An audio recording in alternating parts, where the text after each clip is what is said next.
aí, gente boa, gente amiga, satisfação, alegria imensa, mais uma vez podemos estar juntos para o nosso Estação Gotas Online, um projeto cultural que é do Grupo Gotas, Grupo de Teatro Amador Feminino. E esse projeto, como nunca é demais frisar, ele é uma construção de interação, uma construção de mutirão do Grupo Gotas e tantas pessoas que fazem parte desse grupo, seja da maneira direta, participando das ações do grupo, ou da maneira indireta, nos apoiando, nos acompanhando. Então, desde já, aquele abraço, um abraço terno, afetuoso, a todos que já estão começando aqui conosco, a Gi Silva, Fernando Felipe, Marco Antônio Vieira. Olha, hoje nós temos um programa que é muito especial.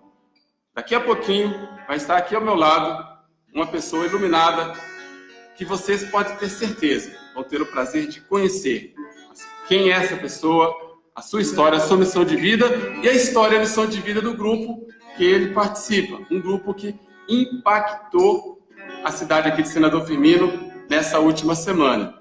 Então, olha, é muita coisa boa, é muita novidade que a gente quer compartilhar aqui com vocês, tá? Vocês que estão interagindo conosco, mais uma vez, obrigado pela presença.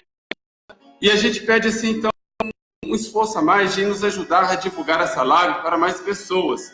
Essa live, ela está acontecendo, assim, de uma maneira mais inesperada, de última hora, então a gente não conseguiu fazer aquela propaganda, aquele marketing para atingir mais pessoas. Nesse sentido, a gente conta com vocês que estão nos interagindo, manda um comunicado aí no WhatsApp, para um familiar, um amigo, olha, gente, está começando a live lá do Grupo Gotas, hoje vai ter uma entrevista muito bacana, vamos acompanhar, tira o link também da transmissão, manda, tudo isso ajuda, tá joia? Para que mais pessoas possam acolher no coração a semente que vai ser lançada no programa de hoje, com a entrevista que nós vamos ter, tá? Mas antes da entrevista, eu quero primeiro deixar uma pergunta aqui para ficar coçando, como a pulga coçando atrás da nossa orelha. A resposta vai ser dada no final, tá joia? Olha, não esquece da resposta à pergunta não, tá? Mas já sabe a resposta. A pergunta é, qual o sentimento que o homem, o ser humano tem, mas Deus não tem? Ou seja, Deus é todo-poderoso, eterno, todo-amoroso, perfeito. Mas tem uma coisa que nós, seres humanos, temos, e ele não tem. Mas continua sendo Deus. O que é isso? Resposta no final da live, então nos acompanhe. Deixa eu esquecer não, tá, Aline? A outra coisa, antes de a gente começar a nossa entrevista, é sempre externar a nossa gratidão. Porque esse momento aqui das nossas lives, conforme quem já nos acompanha, já está cansado de saber, mas a gratidão nunca é demais a gente expressar, ele só acontece devido à gentileza, à generosidade de tantas pessoas. Vocês aí que interagem, mas também a gente agradece sempre o grupo Netstar Internet, que doa esse ponto aqui de internet para nós. Muito obrigado por essa generosidade que nos propicia ter esses momentos culturais de interação, tá joia? Bom, eu acho que eu já fiz aqui um meio de campo, mais gente interagindo conosco, obrigado.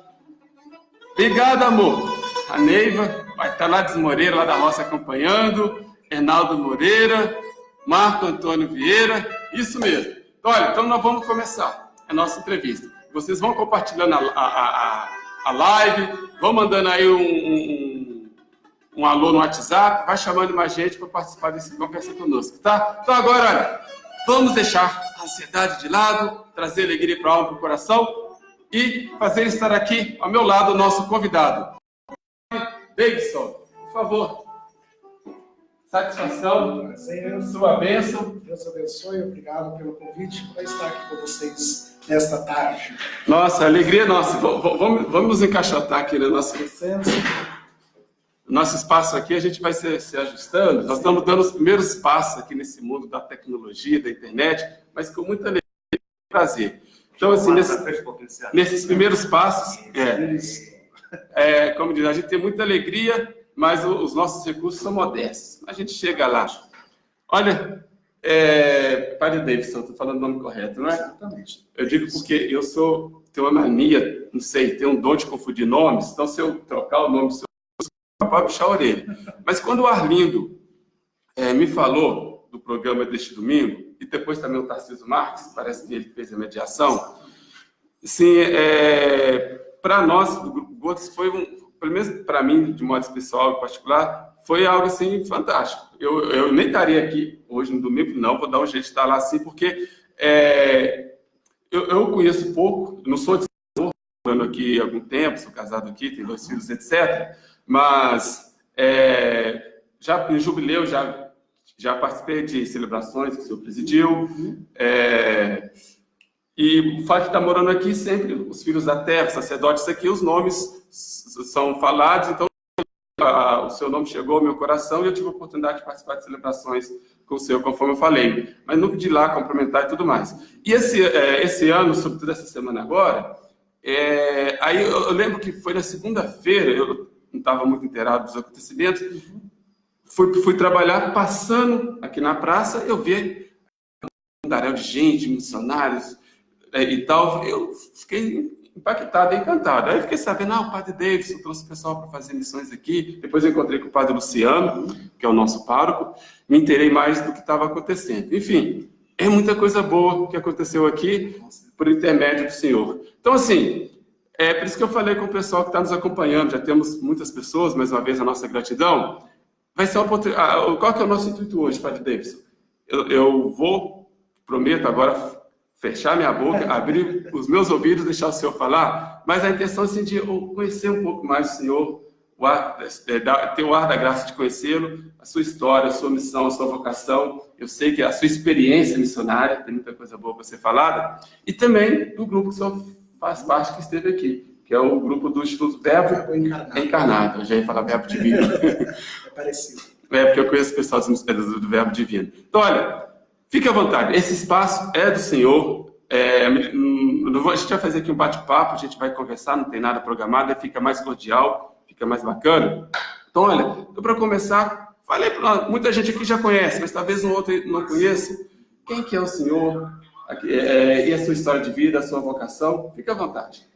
Primeiramente, gostaria de agradecer a Estação Gotas pelo convite, né? Faz parte da nossa família religiosa do Verbo Encarnado, a evangelização através também dos meios de comunicação. Então, para nós, o convite, assim que o Tarcísio Marcos me falou, e foi uma graça de Deus poder atender, e a ideia era vir com outros missionários também me acompanhando, mas houve algum imprevisto e não foi possível, mas tive a graça de poder vir compartilhar um pouquinho, né, da minha vocação, da minha congregação e do que nós viemos fazer aqui durante essa semana que encerrou hoje, com a graça de Deus. Bom, eu sou Davidson Coelho de Castro, sou natural aqui da chácara, né, da nossa comunidade, das Pedras Preciosas, onde ali trabalhei muito tempo na juventude, com a catequese, com os vicentinos. Aqui nessa cidade fui batizado, crismado, e sempre tive, né, o desejo de ser sacerdote desde criança, desde os 7 anos de idade, já tinha o desejo de ser padre.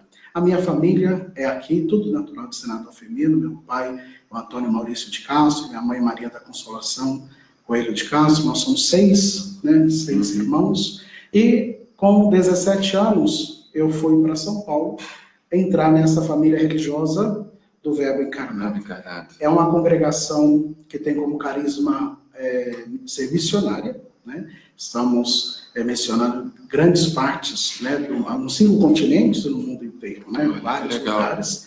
E entrei aos 17 anos, fazendo noviciado, depois a formação de filosofia, teologia, me ordenei diácono aos 23 anos, sacerdote de 24 anos. Agora, se Deus quiser, no dia 8 de agosto, né, no 6 de agosto, né, mas vamos ter 8 anos sacerdote. Que graça, tá perto. E a nossa congregação, por ser missionária, ela está espalhada, né, por todo o mundo, nos 5 continentes, e temos o carisma de ir trabalhar onde a necessidade da igreja local nos pede, onde aquele lugar que mais necessita da presença do sacerdote, dos religiosos. E eu tive uma experiência muito boa dentro da família religiosa do Verbo Encarnado, nos meus 2 primeiros anos de sacerdote, a missionar em Lituânia, que é um país que fica lá próximo da Rússia, né, norte da Europa. Fiquei 2 anos lá neste país, um país onde o catolicismo é muito baixo, né, muito pequeno, um país também só de 3 milhões de habitantes. E em 2013 eu vim para o Brasil, para a paróquia São José de Anchieta, lá na Serra, no estado do Espírito Santo. Lá fiquei 4 anos e agora, ano passado, fui transferido para São Paulo, fiquei 1 ano na paróquia Santo Expedito. Agora retornei de novo para o Espírito Santo. Há 4 meses de novo estou agora a assumir a paróquia novamente São José de Anchieta.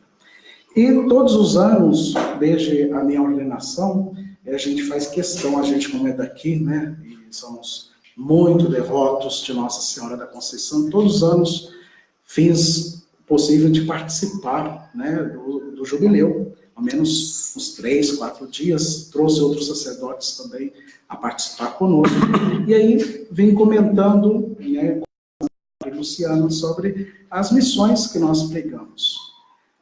Que a família religiosa prega as santas missões populares com os religiosos, seminaristas, freiras.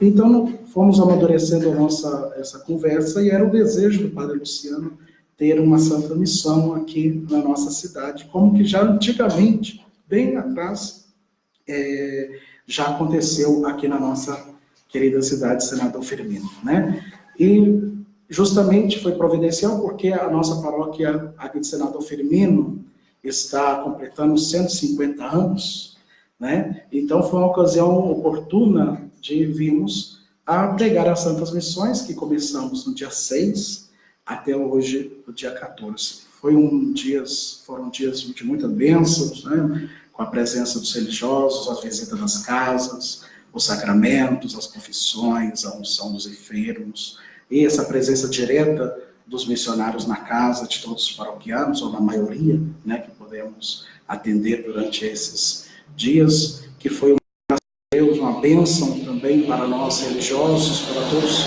os seminaristas que vieram das feiras, de também receber um pouco desse calor, né, do povo mineiro, da fé do povo mineiro, que eles ficaram muito felizes, né, ficaram muito satisfeitos, porque são vários de seminaristas e freiras de várias localidades. Exatamente. E tem ali de Brasília, de Bahia, de Sergipe, tem de várias partes de São Paulo, e onde que também muitas vezes lugares onde a fé católica não é tão, né, visível como é aqui na nossa cidade. Então, para eles foram momentos muito importantes. Nossa, que maravilha! O senhor vai falando e vai brotando muita coisa no coração, muitas perguntas, muitas curiosidades. Mas em relação ao Instituto Verbo Encarnado, quem que é o fundador, a fundadora, a origem está no Brasil? Conta um pouquinho da história do Instituto. O nosso fundador é um sacerdote chamado Padre Carlos Miguel Ruela. Ele é argentino, né, da cidade de Buenos Aires. E ele fundou a nossa congregação em 1984, né? A nossa congregação era jovem. Bem jovem. Uhum. E justamente ele recebeu este carisma quando ele estava no confessionário. Ele estava numa catedral atendendo confissão, e só que ele olhava assim, via aquelas filas enormes de gente. Ele, naquele momento, veio aquela inspiração que ele queria fazer algo mais pela igreja, né? Queria fundar um instituto que dedicasse esse anseio das almas de chegar perto de Jesus. E muitas vezes chegar próximo de Jesus através dos sacramentos. Então ali, naquele momento, daquela inspiração, ele rejeitou, porque ele às vezes pensou que poderia ser uma tentação, algo, mas depois aquilo veio de novo mais forte, até ele, com os outros padres amigos, decidiram então fundar, né, o Instituto do Verbo Encarnado, que essa inspiração foi justamente no dia 25 de agosto que é a festa da encarnação do Verbo. Então ele deu o nome do Instituto, né, o Instituto do Verbo Encarnado. Então, o nosso padre fundador, ele ainda é vivo, né, ele já é idoso, né, tem os seus 75 anos, isso, vive em Roma, vive na Itália, e a nossa congregação, ela tem como carisma a inculturação do Evangelho. Uma muito bonito, importante no seio da igreja, porque é onde temos missionários, onde nós vamos a trabalhar. Nós tratamos também do que é próprio de cada cultura para evangelizar. Então, nós não temos dificuldades no sentido da evangelização por causa da cultura. Por quê? Porque a evangelização da cultura, nós, quando vamos no país, no estado, numa província, nós pegamos, acolhemos aquilo de bom daquele lugar e colocamos o Evangelho. Exatamente. Então, nós temos a graça de estarmos em vários lugares do mundo, principalmente lugares mais difíceis que a igreja nos pede. Por exemplo, estamos no Iraque, né? Estamos no Iraque, desafiador, muito no país onde muitos conflitos de guerras. Estamos no Egito, em Jerusalém, estamos na faixa de Gaza. O padre que está na faixa de Gaza é um brasileiro da nosso instituto, da nossa congregação, o padre Mário da Silva.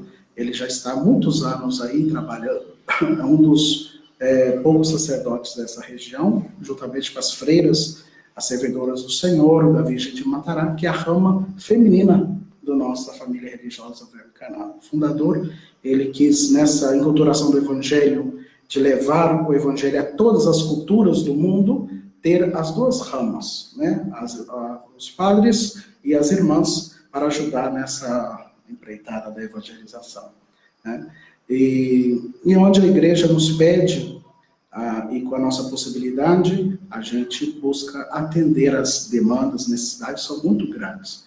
A nossa congregação, por ser jovem, agora nós estamos com quase 400 sacerdotes, né? Aqui em São Paulo, o nosso seminário, eles são atualmente 45 seminaristas maiores. Olha, né? E graça. temos 20 noviços, dentre esses que estavam aqui. Estavam 20 noviços, e também 19 seminaristas menores. São aqueles futuros sacerdotes, futuros missionários da nossa igreja. Sim. Olha que graça. Apesar de jovem, mas é uma árvore que já está com bons frutos. Que graça. Olha, gente, que história. Nossa, olha, vocês que estão participando aqui conosco, interagindo, não fiquem acanhados. Podem deixar a sua pergunta, e o Padre Davis vai responder, não sou eu não, então fique à vontade, tá? O Arlindo vai ajudar aqui, né, Arlindo, a registrar a pergunta, e aparecendo aqui também na tela do computador, a gente fala, tá? Mas não é só a pergunta não, pode manifestar seu abraço, Padre Davis, ou colocar a sua opinião em relação a alguma coisa que a gente estiver conversando aqui, tá? Vamos interagir, que está sendo maravilhosa essa conversa. Eu quero registrar a presença do Cicinho, que está aqui conosco, nosso grande Cicinho, aqui do Grupo Gotas, e o Tarcísio Marques. Tarcísio Marques, ele que, conforme no início a gente falou, ele mediou esse momento nosso que está acontecendo, e ele faz um trabalho muito bacana aqui com demais pessoas, com a Pastoral da Sobriedade. E ontem, quem esteve lá na praça, Raimundo Carneiro, depois da missa, nós tivemos uma quadrilha, foi também um evento cultural do Grupo Gotas, em parceria com a Pastoral da Sobriedade. Graças a Deus foi um momento muito bacana de alegria, de festividade, e os frutos do trabalho de ontem vai ser revestido para que a gente mantenha esse espaço, tem que pagar água, luz, a gente tem despesa com contador, etc., para que a gente possa continuar dando os nossos respiros e suspiros ao longo do dia, ao longo dos dias e dos anos que a gente tem pela frente, tá bom?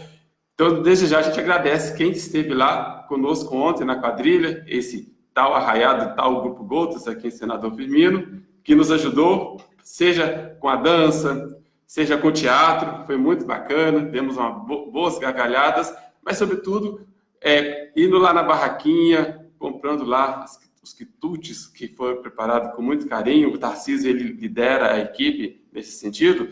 E, então, e com tudo isso, vocês nos ajudaram e muito, tá? E, olha, fique à vontade também, Cicinho, Tarcísio, para fazerem perguntas, tá? Esse espaço é nosso. Padre Davis, eu achei muito legal quando você fala... na frente, ficar o rostinho mais perto da tela. Fica mais perto. Tá, você vai ajustando aí. O Aline, ele tem esse olhar, ele é artista, você conhece, né? Então ele tem um olhar técnico, ele vai ajustando, vai dando esse embelezamento aí artístico. Mas quando você estava falando do carisma do Instituto, confesso que isso me impactou bastante, esse tema da missão. E hoje em dia a questão da missão está muito viva, sobretudo, por exemplo, na fala do nosso Papa, o Papa Francisco. Recentemente eu estava na casa da minha irmã e eu estava lendo, não li tudo, não, mas eu li um livro, estava lendo o primeiro capítulo de um livro de um jornalista entrevistando o Papa Francisco, aí falando dessa questão da igreja que tem aberta a missão, o pastor tem que sentir o cheiro do rebanho e levar a misericórdia. A bandeira do Papa Francisco é a bandeira da misericórdia, né? É fantástico. Mas assim, qual que, na opinião do senhor e a partir da experiência que o senhor tem com missão, qual que é o grande desafio, existem vários grandes desafios hoje da missão, levar a mensagem de Jesus aos corações, de que o querigma, né, que é o amor de Jesus, como no início lá primeiros cristãos, que levava a mensagem de Jesus como Senhor, como Salvador, isso impactava, curava, trazia revolução, trazia o novo do Evangelho. E eles tinham, na época, lá tinha os desafios, que era o Império Romano, a perseguição e tudo mais. Hoje em dia, com a experiência que o senhor tem de missionário e o Instituto, quais são os grandes desafios que vocês veem? A primeira dificuldade dos desafios que nós encontramos em prol da evangelização, essa evangelização da igreja em saída, como diz o Santo Padre, o Papa Francisco, na verdade, começa aquilo que o Evangelho também, durante essa semana das Santas Missões, providencialmente nos ofereceu. A messe muito grande e poucos os operários. Isso se sente ainda muito mais agora, nesse tempo da história que está caminhando, né, no século XXI, a igreja, né, no mundo inteiro. Então, poucos operários. Por isso, a gente, né, aproveitando, fazemos o apelo de nunca deixar de rezar pelas vocações sacerdotais religiosas, né, porque através da vocação é onde o Evangelho de Jesus Cristo, a Eucaristia, os sacramentos se prolongam, né, em todo o mundo. Então, quando as vocações diminuem, ou são poucas, ou raras, ou até mesmo lugares, regiões onde eu pude passar na Europa, não tem sacerdote nenhum, infelizmente temos que fechar, as igrejas são fechadas, são arrendadas para o Estado, vira museus, vira outros tipos de estabelecimentos, de várias outras coisas. Então, a rezar pelo aumento das vocações, né, como Jesus, ele mesmo nos pediu. Então, primeiro, a escassez de operários para a messe, que é muito grande.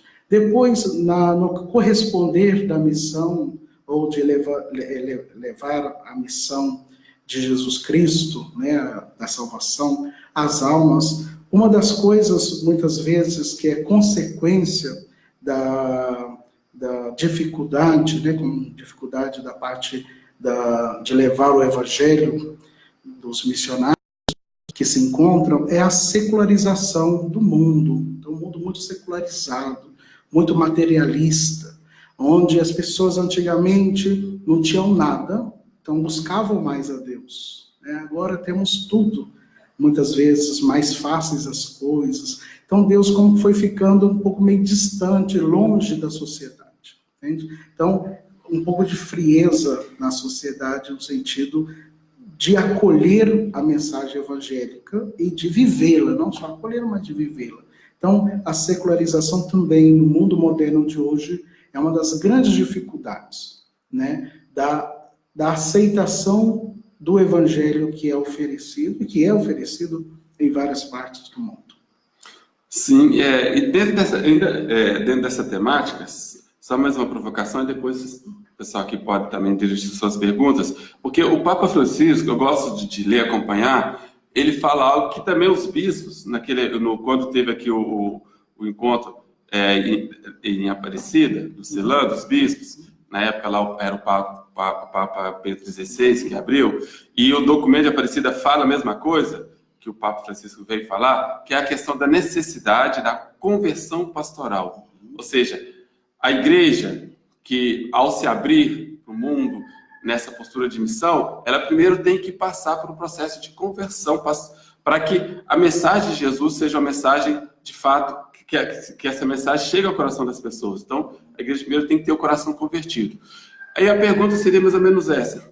Na opinião do senhor, em que nós, enquanto igreja, no mundo de hoje, precisamos de nos converter para que possamos abraçar, da maneira assim, mais sincera e verdadeira, a evangelização, a missão de levar o amor de Jesus no mundo? O que a gente precisa converter? A primeira coisa interessante das mensagens do Papa Francisco em prol da evangelização da igreja em saída que ele fala, nós como família religiosa, é muito interessante a gente conversando, e nós percebemos o que a fala do Santo Padre Papa Francisco, ela não é nova. Sim. Ela não é nova, ela é sempre, desde o começo da era apostólica, o mandato de Jesus Cristo, que é de ir e pregar e levar o evangelho, está desde sempre. Mas, com o passar do tempo na história da igreja, também foi um pouco se esfriando a evangelização, né?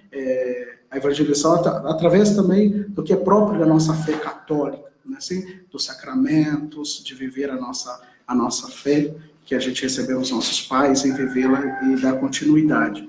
Então, nós que trabalhamos com as missões, e depois da eleição do Papa Francisco, que pede, quer e incentiva aos sacerdotes, aos bispos, aos diáconos, aos cardeais, também a sair, a pregar o evangelho.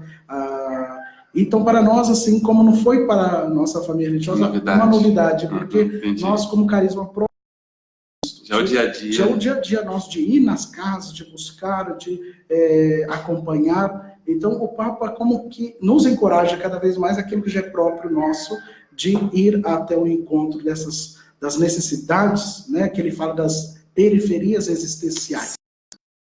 De ir a ter realmente a raiz, né, que são as famílias, são aqueles menos favorecidos, aqueles que têm grandes dificuldades também de receber a palavra de Deus. Dentro da evangelização, segundo completando a sua pergunta, trazendo para a igreja, nós, por sermos uma instituição divina, a igreja ser uma instituição divina, nós não temos que inventar nada, né? Nós não temos que inventar nada na nossa fé católica. Nós já temos tudo. Temos a tradição da Sagrada Escritura, temos o magistério, temos os ensinamentos do catecismo. Então, o que precisa de quê? Que nessa grande, muitas vezes, dificuldades também em vivermos a nossa fé católica, é que isso, tudo que nós só temos, esse berço, esse tesouro de conteúdos da nossa fé católica, também ficou um pouco adormecido. Então, isso tem que se despertar, né? Despertar em cada um, né, esse interesse de aprofundar a nossa fé naquilo que nós já temos de vasto dentro dos 2000 anos de história, né, da nossa igreja. Então, em despertar esse interesse de conhecer, aprofundar cada vez mais a nossa fé católica, que é riquíssima, através dos livros, através dos meios de comunicação, através dos estudos, que isso também ajuda a parte pessoal de cada um de nós, que é a nossa vida espiritual, mas também ajuda na evangelização, né? Ajuda a falar, a dar um conselho, a pregar, a acompanhar uma situação. Por quê? Porque eu já tiro daquele baú rico, né, que nós já temos na igreja, e que nós devemos ali, temos essa ousadia ou essa boa curiosidade de ir ali futicar, como diz nós, né, nesse grande baú que nós temos de tanta graças e informações da nossa fé. Nossa, maravilhoso. Aí você vai falando isso, me fez lembrar daquela história, não vou contar, mas é mais ou menos a ideia do cara que viveu a vida toda mendigando, só que ele tinha, dentro do boná dele, tinha uma pedra de ouro. Porém, como ele não cuidava, aquela foi ficando encardida, então ele não via que era ouro, mas o ouro estava ali com ele. Morreu mendigo. Aí quando ele morreu, o pessoal, então o menino viu hibornar, foi lá no rio, lavou a pedra e viu que era ouro. Então, assim, meus amigos, a gente tem um tesouro imenso, né, que a gente não explora, a gente vive como mendigo. Exatamente. Preguiça, por... Exatamente. É como você está dizendo. Nossa, que conversa maravilhosa. Gente, olha, engasguei aqui, desculpa. Vão interagindo aqui conosco, podem se manifestar, perguntar também. E que nós, hoje, geralmente é a Jé, tem um pessoal que nos acompanha aqui, mas a gente vai dar um jeito de registrar a pergunta de vocês, tá? Eu quero deixar, eu tenho outras perguntas também, mas não quero ficar conduzindo, monopolizando aqui a prosa. Cicinho, Arlindo, Tarcísio, pergunta aqui para o Padre Davidson. Arlindo? Nossa, deve sim. Então vamos lá, vamos interagir, para não ficar só eu. Se deixar, eu falo. Eu tenho muito. Fala bastante. Estou me controlando. Então, vamos lá. Padre Davidson, eu vou fazer uma pergunta para ti, mesmo que eu fiz para o Danielson. Danielson Zelder. Dentro da Igreja Católica, vamos colocar todos os cristãos, mas no meio dos católicos aqui em Senador, Brasil, acho que é o meio católico, né? Você acha que existe um hiato aí entre o que se prega nas missas, nos cultos, e no que se pratica no dia a dia?